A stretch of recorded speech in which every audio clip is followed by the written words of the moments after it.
Cartas de uma morta espírito Dona Maria João de Deus. Psicografia de Chico Xavier. 1935. Parte 11.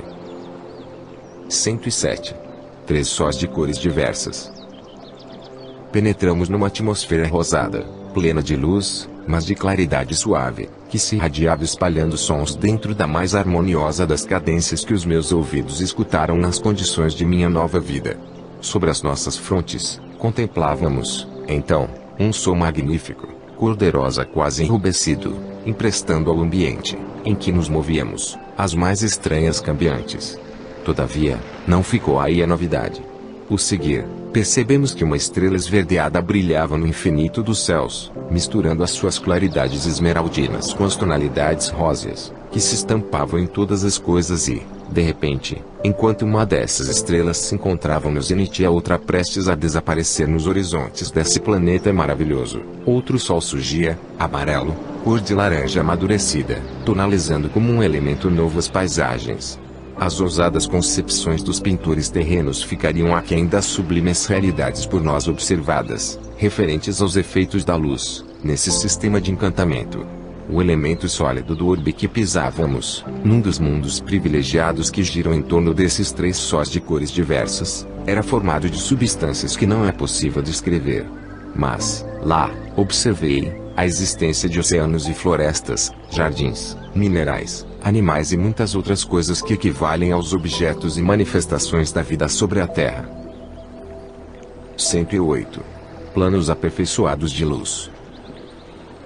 Vi que os seres pensantes desse maravilhoso orbe, todavia, são muito superiores aos homens, e cuidam somente de trabalhos elevados e de ordem divina, cuja vitalidade essencial não posso transladar à linguagem terrena, ainda tão imperfeita para reproduzir aquilo que constitui algo de inacessível ao entendimento dos homens atuais. Ali estudamos, eu e os amigos que me acompanhavam, sob os esclarecimentos do nosso mentor, muitas novidades atinentes aos estudos da luz, e das suas vibrações no seio do éter, base primordial de todas as construções e organizações da matéria, em todos os mundos. Devo dizer-te, contudo, que os felizes habitantes desse mundo, alumiado pelos três sóis e onde não se conhece a palavras noite, sombra ou escuridão, puderam nos ver e entender, mas nós não conseguimos penetrar nos seus problemas, nem na elevação e na superioridade de seus labores, devido ao nosso estado moral. Apenas o nosso mestre podia conversar com eles, mas pelo que pude observar, devo acrescentar que são criaturas altamente dotadas de sensibilidade e aguçada inteligência. Uma grande bondade se irradia dos seus pensamentos, porque nos sentimos maravilhosamente bem dispostos enquanto estivemos em contato direto com seu ambiente. As suas moradias são caracterizadas por uma arquitetura eminentemente interessante. Quase todas as casas possuem torres como se fossem agulhas, tão elevadas que são, e ali, a luz tem aplicações que eu própria não consegui compreender, tal a transcendentalidade dos seus trabalhos, isto é, das atividades, onde são empregadas as suas vibrações. Fiquei sabendo, porém, que a luz dos astros, em sua substância intrínseca, contém potencialidades profundas de natureza elétrica. Mesmo na Terra, futuramente os homens chegarão a compreender essas coisas quando souberem dissecar e entender o espectro solar. Mas já é tarde. Tenho outros afazeres e voltarei em breve. Deus te abençoe e conceda a cada um a sua santa paz. 109. Nas esferas vizinhas da Terra. Não são poucos os que na morte presumem o encontro inesperado de uma fonte inesgotável de onisciência e julgam, na sua inércia intelectual, que os espíritos são criaturas sobrenaturais, cuja zona lúcida já atingiu o zênite do conhecimento. Tais julgamentos são absolutamente falsos, não só na sua base como na sua estrutura, porquanto supõem que o espírito encarnado representa outra individualidade, conferindo à carne determinados poderes, que ela está muito longe de possuir na sua situação de elemento passivo e maleável. A matéria, com o seu complexo atômico, nada mais significa que um revestimento temporário, condição necessária à tangibilidade do ser. Todavia, somente quando as lesões orgânicas, dentro das provações individuais, geram obstáculos ao surto evolutivo da personalidade, tem ela uma zona de influência natural sobre o desenvolvimento moral dos indivíduos. Por exemplo, os loucos, não obsessos, os cegos de nascimento, os que surgem do berço com graves deslizes de ordem corporal. Semelhantes espíritos têm a empecilhos o círculo do progresso na atuação do organismo. Mas, na generalidade dos homens, a matéria nada mais é que a veste temporária, que o fenômeno da morte nos fez trocar por outra, diferente em suas expressões estruturais, porém, sempre a mesma base de ordem material, de acordo com as necessidades do novo plano onde teremos de desenvolver as nossas atividades. É, portanto, natural que o nosso ambiente em grande parte ainda seja caracterizado pelas ideias e concepções da Terra. São inúmeros os que examinam as nossas descrições do espaço, imbuídos de ideias preconcebidas, incapazes de nos criticar com isenção de ânimo. Contudo, isso não altera a nossa maneira especialíssima de viver aqui. As leis naturais são sempre as mesmas. A ordem, na sua expressão divina, não pode ser modificada. Se os núcleos humanos entrassem no torvelinho de uma conflagração universal e se todas as criaturas perdessem a vida em seus excessos, o Sol não deixaria de fazer o seu percurso na imensidade, a Lua prosseguiria com as suas mudanças, as correntes polares seriam as mesmas, a natureza continuaria criando sob o olhar misericordioso de Deus e as estrelas entre os seus reflexos, sorririam, de longe, para a terra silenciosa e desabitada. É inútil, portanto, revoltar-se ou sentir incompreensões em face das nossas exposições da vida real. A crítica não destrói as realidades, por mais judiciosas que nos apareçam. 110. A vida em toda parte. Nossa vida que é o prolongamento da vida humana. Não existem vazios no universo. Todas as zonas interplanetárias estão repletas de vida em suas manifestações multiformes. Uma gota d'água encerra um universo infinitesimal onde uma grande humanidade microscópica vive, trabalha e palpita. Se Deus se conserva inatingível ao nosso entendimento atual, porquanto não podemos concebê-lo segundo a nossa individualidade, o único índice que possuímos para apreciar os outros, também a vida como manifestação de sua divindade ainda não é compreendida por nós, em toda a intensidade de suas grandezas multiformes. Aqui, desenrolam-se as nossas atividades, à maneira dos homens, e nessa segunda zona onde me encontro e aguardo a oportunidade feliz para reencarnar-me na Terra, apenas o que observo é que os homens são mais aperfeiçoados em seu modo de sentir, considerando-se totalmente eliminado a hipótese de guerras e dizimações de quaisquer obras. Há mais impulsos de fraternidade nestes núcleos de seres, onde se agitam os sentimentos humanos em sua generalidade. 111. As afinidades raciais. O amor, a esperança, a tristeza, a fé, a confiança, o caráter, a sinceridade, e demais atributos da personalidade humana, aqui estão vivos, palpitantes. Tenho observado, porém, que apesar de livre do perigo das lutas fratricidas, entre todos existe grande movimento de afinidade racial, parecendo-me que a questão das raças aí na Terra está subordinada a um forte ascendente de natureza espiritual.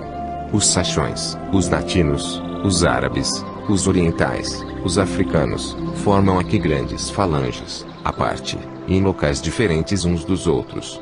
Nos núcleos de suas atividades, conservam os costumes que os caracterizavam e é profundamente interessante observarmos de perto como essas imensas colônias espirituais diferem uma das outras, apesar de se encontrarem ligadas pelos mais santos laços da fraternidade e do amor. 112. Hegemonia de Jesus, a esfera cheia de sol. Muitos dos componentes desses núcleos tão arraigadamente conservam o modo de pensar que possuíam no planeta terráqueo, que raros são os que não relutam em aceitar a hegemonia espiritual de Jesus Cristo, como orientador e guia do orbe que deixamos e ao qual ainda estamos ligados por fortes zelos de natureza afetiva, segundo o grau de progresso que já alcançamos. É comum notarmos, então, pregadores do Evangelho do Mestre por toda parte, esclarecendo as consciências e iluminando os raciocínios. Inúmeras colônias desconhecem ainda a mensagem da Boa Nova, apesar de terem as suas leis de caridade, de fraternidade e de amor, como a Terra as possuía antes do cumprimento das profecias que anunciavam o aparecimento do Senhor. Mas, há sobre todas essas esferas, falando de oitiva, segundo as explicações que tenho recebido de grandes mestres da espiritualidade, uma esfera cheia de sol, de claridade bendita e de belezas inenarráveis, onde promana a fonte que poderemos chamar inspiracional. Do seu centro, dimanam todos os elevados conhecimentos que felicitam as leis humanas, e os seus raios são refletidos pelas mentes que estão em correspondência direta com a sua grandeza, em concepções de bondade, de tolerância, de sabedoria e de amor. Assim está explicado porque, muito antes de Cristo, já existiam na Índia grandes pensadores, essencialmente evangélicos nas suas doutrinas, pois a Grécia, o Egito e o Oriente já possuíam as teorias de solidariedade e de fraternidade humana. Dessa esfera grandiosa, parte o equilíbrio para todas as correntes espirituais entre a Terra e as esferas que lhe são concêntricas. 113. Continuação da Terra. É desse modo que tenho visto aqui muitas extravagâncias de costumes. Por exemplo, na primeira esfera, mais apegada à Terra e às suas ilusões, temos muitas organizações à maneira do planeta. São inúmeras as congregações de espíritos que se dedicam à salvaguarda de seus ideais religiosos sobre o orbe terráqueo. A Igreja Romana, por exemplo, tem aí organizações, conventos, irmandades, que defendem os seus erros e, assim, de facção em facção, podereis compreender a imensidade de nossa luta. Nas colônias de antigos remanescentes da África vim conhecer costumes esquisitos, como bailados estranhos, ao som de músicas bizarras que me deram a impressão de fandangos, tão da preferência dos escravos no Brasil.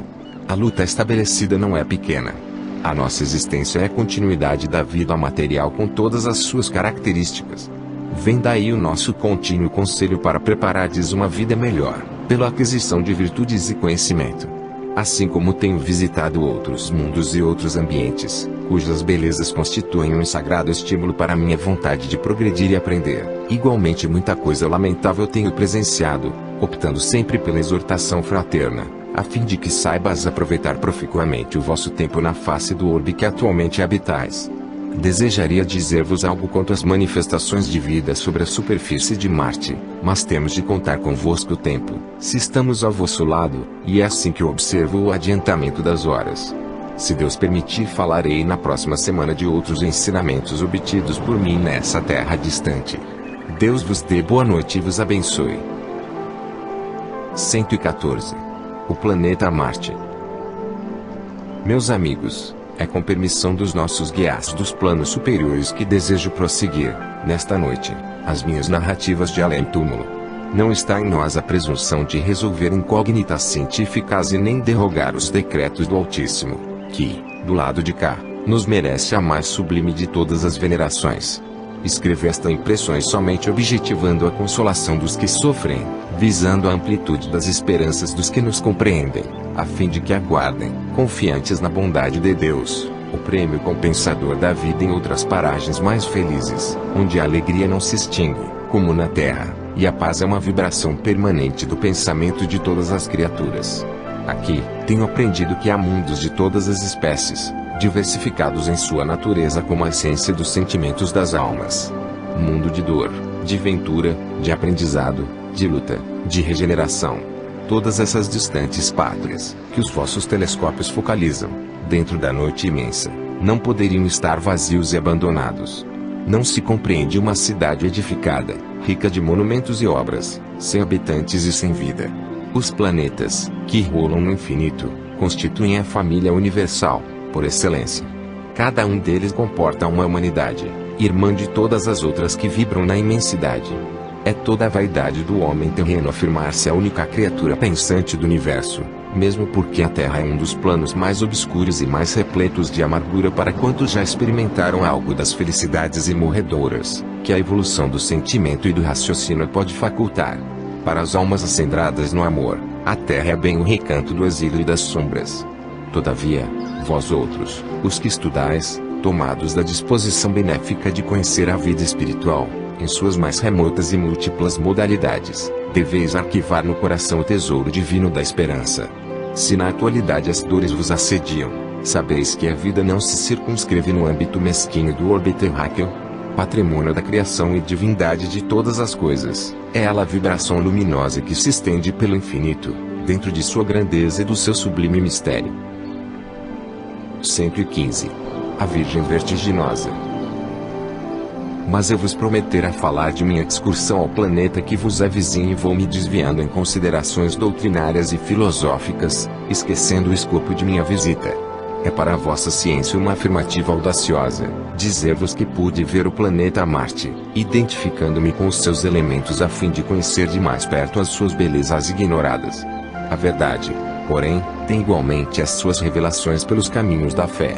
Nem tudo se mostra somente nas análises frias dos laboratórios e das suas retortas. As grandes realidades primeiramente falam ao coração. Na atualidade, a míngua de elementos mais positivos de ordem material, nós vos falamos como se fôssemos vítimas de nossos surtos imaginativos, mas dia virá que os homens hão de verificar, com as positividades requeridas, a veracidade de nossas afirmativas. Como das outras vezes, meus amigos, não pude fazer sozinho uma excursão dessa natureza. O guia de sempre conduzia os meus passos. E foi assim que bastou um pensamento forte de nossa vontade, concentrada nesse objetivo, para que efetuássemos essa viagem vertiginosa, cuja duração foi de poucos segundos, de acordo com a vossa contagem do tempo aí na Terra.